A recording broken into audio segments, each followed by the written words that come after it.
नमस्कार, मैं हूँ गीता मोहन। आप मेरे साथ जुड़ रहे हैं वॉशिंगटन डीसी से दुनिया तक पर, जहाँ पर हम बात करेंगे प्रधानमंत्री नरेंद्र मोदी के यूएस के दौरे पर। होटल विलर्ड में प्रधानमंत्री नरेंद्र मोदी रुके हुए हैं। बहुत सारे इंपॉर्टेंट एंगेजमेंट्स हैं, चाहे वो क्वाड मीटिंग हो या फिर बायलैटरल एंगेजमेंट्स। अंजना ओम कश्यप आज तक की हमारे साथ जुड़ रही है। अंजना, बहुत बहुत शुक्रिया हमारे साथ जुड़ने के लिए। पहला सवाल आपको पूछेंगे, प्रधानमंत्री नरेंद्र मोदी पहुँच चुके हैं। ये एक ग्लोबल स्टैचर जो है वो न केवल प्रधानमंत्री नरेंद्र मोदी को, लेकिन भारत का ग्लोबल स्टैचर कहीं ना कहीं आपको नजर आता है, क्योंकि कई सारे वर्ल्ड लीडर्स हैं, लेकिन जिस तरीके का इम्पोर्टेंस अमेरिका ने और बाइडेन ने प्रधानमंत्री नरेंद्र मोदी को दिया है वो काफी महत्वपूर्ण है। बिल्कुल, जितने भी रणनीतिकार हैं वो ये मानते हैं कि जब यूनाइटेड नेशंस जनरल असेंबली की मीटिंग चल रही है उस वक्त पर जो बाइडेन खास आमतौर पर प्रधानमंत्री को किसी स्वागत के लिए या फिर उनसे बातचीत या फिर न्योता नहीं देते हैं, क्योंकि तमाम राष्ट्राध्यक्ष पहुंचे होते हैं। लेकिन ये एक बहुत बड़ा संकेत है हिंदुस्तान के बढ़ते कद का। इसी के साथ आपको ये भी बता देते हैं, क्वाड मीट 4 शक्तिशाली देशों का एक समूह है, उसमें अगर भारत को जगह मिलती है गीता, इसका अर्थ ये है कि जापान, ऑस्ट्रेलिया और भारत, क्वाड, आप देखिए ना, पूरी पोजीशनिंग देख लीजिए इन चारों मुल्कों की क्वाड्रिलैटरल के जरिए, यानी लगभग एक क्वाड्रिलैटरल बन रहा है जिसके जरिए ताकतवर देशों का समूह है। तालिबान की सरकार बन गई है अफगानिस्तान में, अमेरिकी सेना लौट गई है। उसके बाद इस मीटिंग का खास महत्व है और वो दिखाता है कि कूटनीति के बाहुबली के तौर पर एक तरह से प्रधानमंत्री। बहुत सही कहा आपने अंजना। अफगानिस्तान की बात करते हैं। अफगानिस्तान प्रधानमंत्री नरेंद्र मोदी के लिए बहुत ही इम्पोर्टेंट सब्जेक्ट रहेगा जब वो बाइडेन से मिलेंगे या फिर बाकी लीडर से, क्योंकि सिक्योरिटी के नज़रिए से भारत के लिए बहुत महत्वपूर्ण है।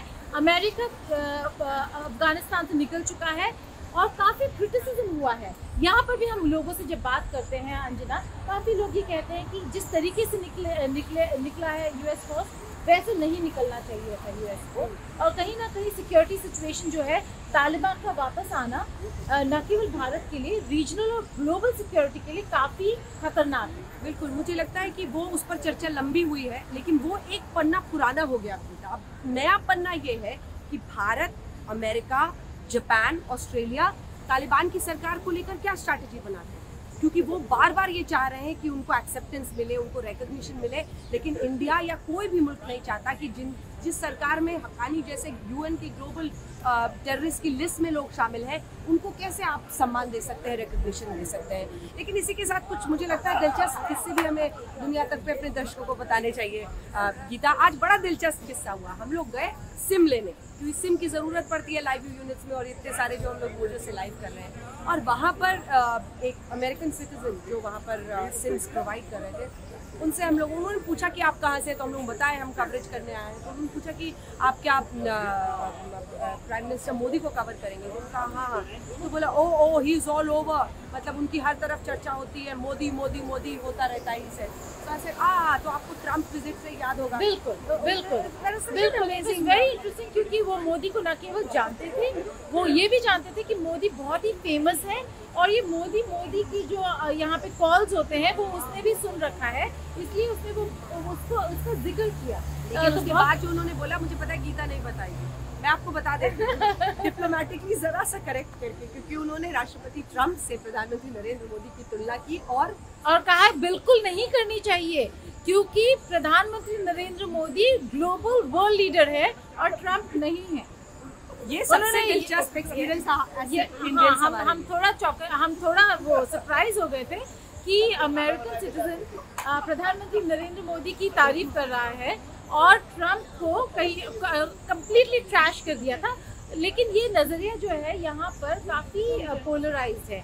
ट्रम्प हेटर्स बिल्कुल हेट करते हैं ट्रम्प को, लेकिन एक और वेरी इंटरेस्टिंग एस्पेक्ट है मोदी के विजिट की, जो इस बार नहीं हो रहा। अंजना, हमने सोचा था यहाँ पर इंडियन कम्युनिटी ज़रूर होगी, लेकिन कोविड के चलते इंडियन कम्युनिटी यहाँ पर नहीं है। अगर हम होटल विलर्ड दिखाएं आपको, ये है सिक्योरिटी उनकी, टेंट्स लग गए हैं। प्रधानमंत्री नरेंद्र मोदी यहीं पर आएंगे कुछ ही देर में, और जब वो यहाँ से गुजरते हैं तो फिर यहाँ पर नॉर्मली लोग होते हैं, लेकिन इस बारी लोग नहीं थे जब प्रधानमंत्री नरेंद्र मोदी यहाँ से गुजरे, तो ये काफ़ी इम्पोर्टेंट था। लेकिन कहा जाता है अंजना कि वो एयरपोर्ट में ज़रूर कुछ इंडियन कम्युनिटी के लोगों से मिले। दूसरा बहुत दिलचस्प एरिया ये है कि कोविड के बाद कोविड की चर्चा कर रहे हैं, तो कोविड के बाद पोस्ट कोविड रिकवरी में इकोनॉमिक एस्पेक्ट जो है वो बहुत महत्वपूर्ण है। बिजनेस लीडर से मुलाकात होगी अंजना, कहीं ना कहीं इन्वेस्टमेंट्स वापस देख रहा है भारत की कैसे कोविड के बाद अमेरिकन इन्वेस्टर्स भारत की तरफ फिर से देखने लगे। और ये पीएम का फोकस एरिया भी है, 5 सीईओ से वो मिल रहे हैं। इसी के ज़रिए ये समझा जा रहा है कि कैसे हिंदुस्तान में आप बिज़नेस को फिर से नए सिरे से बढ़ावा दें, क्योंकि हिंदुस्तान की जो अब रिकवरी रेट है वो बहुत अच्छी अर्थव्यवस्था में हो रही है। तो मुझे लगता है कि हर तरीके से वो पुश करने की इसको कोशिश करेंगे जब 5 सीईओ से उनकी मुलाकात है। और एक बहुत दिलचस्प मुझे पता है आप कमला हैरिस की बात करने वाली हैं। जी बिल्कुल, कमला हैरिस से मुलाकात होगी, ये तो बहुत ही इम्पोर्टेंट है अंजना। क्योंकि जो उनका कोर ग्रुप है, चाहे वो प्रमिला जयपाल हो, चाहे बाकी सारे senators of Congress women and main हो, वो कश्मीर का मुद्दा हो या फिर ह्यूमन राइट्स का मुद्दा हो, वो जरूर उठा। लेकिन कमला हैरिस ने हमेशा डिप्लोमेटिकली बहुत सोच समझकर कभी भी ऐसा कोई अनटूवर्ड स्टेटमेंट गीता नहीं दिया है। बिल्कुल। आप देखिए उनकी यहाँ तक कि उनके रिश्तेदार बहन जी, जिन्होंने ट्विटर के जरिए बहुत कुछ कहा था, लेकिन कमला हैरिस को कूटनीति की समझ है और उन्हें एहसास है कि भारत जैसे देश को और उसकी कद को आप इस वक्त नहीं नकार सकते हैं। इसीलिए शायद वो बहुत सावधानी से बात करती है। बहुत दिलचस्प होगा, पीएम ने उस वक्त उनको कंग्रेचुलेट भी किया था। और कमला हैरिस को लेकर एक तिलिस्म और एक इंटरेस्ट इंडिया में भी बहुत है। बिल्कुल। जिस तरह और की बहुत लोग सोच रहे थे कि शायद अपने पहले विजिट्स में एक विजिट उनका भारत का होगा, नहीं था। वो अमेरिकन की तरह सोचती है, वो अफ्रीकन अमेरिकन की तरह सोचती है, ज्यादा इंडियन अमेरिकन की तरह कम सोचती है। ये ज्यादा लोग नहीं जानते हैं और कनेक्ट करते रहते हैं कि भारतीय है या भारतीय मूल की है या हाफ इंडियन है, तो शायद इंडियन इंटरेस्ट देखेगी, नहीं, वो अमेरिकन इंटरेस्ट देखती है। और जैसा अंजना ने कहा, बहुत डिप्लोमेटिकली अमेरिकन इंटरेस्ट देखती है। उनके फ़ायदे में नहीं होगा नरेंद्र मोदी की को क्रिटिसाइज़ करना, उनके फ़ायदे में नहीं है इंडिया को इस वक्त क्रिटिसाइज़ करना। तो ये बहुत इम्पोर्टेंट है। आप हमारे साथ दुनिया तक में ऐसे ही जुड़ते रहिए, हम आपको लेटेस्ट अपडेट्स लेकर आते रहेंगे। लेटेस्ट अपडेट्स वाशिंगटन डीसी से और न्यूयॉर्क से।